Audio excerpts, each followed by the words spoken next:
Францускиот председател Франсуа Оланд од седиштето на Министерството за внатрешни работи на Франција, каде се одржуваше кризен состанок на перфектите на Франција, уште еднаш повика на национално единство, истакнувајќи дека сите граѓани можат да одат и да учествуваат на манифестациите планирани идната недела во знак на сеќавање на жртвите од нападот врз Шарли Ебдо.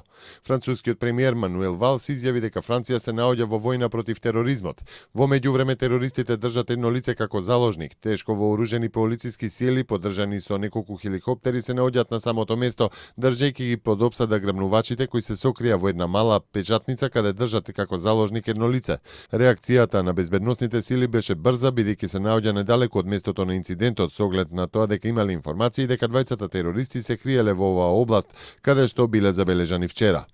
Во истрагата пак за престрелката во Монтруж на југот на Париз уапсени се две лица, членови на семејството на главно облинетиот во престрелката, во која беше убиена невооружена општинска полицајка која интервенирала при сообраќајна несреќа. Заради акцијата на трагање по осумничените за нападот врз францускиот сатиричен весник, две писти за слетување на главниот париски аеродром Шарл де Гол се затворени, а авионите се пренасочуваат.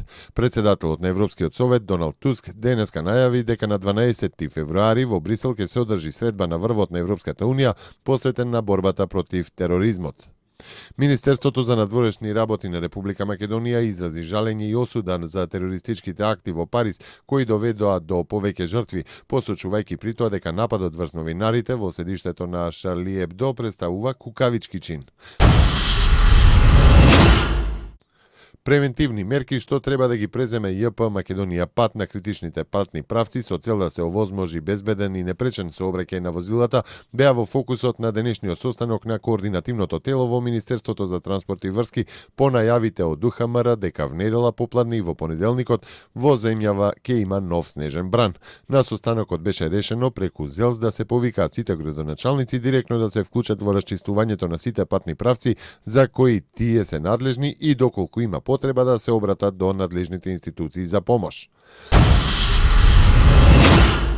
Во поликлиниката Јане Сандански во Скопје од денеска почна да работи дежурниот педијатриски пункт во кој се ангажирани педијатри од клиниката за детски болести, Институтот за белодробни заболувања кај децата Козле, Здравствениот дом Скопје, како и педијатри кои имаат договор со Фондот за здравствено осигурување на Македонија како приватни здравствени установи. Пунктот, соопшти Министерството за здравство, ќе работи секој ден од понеделник до сабота од 19:30 до 23 часот и во недела од 8 до 23 часот. За преглед во педијатрискиот пункт не е потребен упат. Во функција на пунктот има и дежурна лабораторија.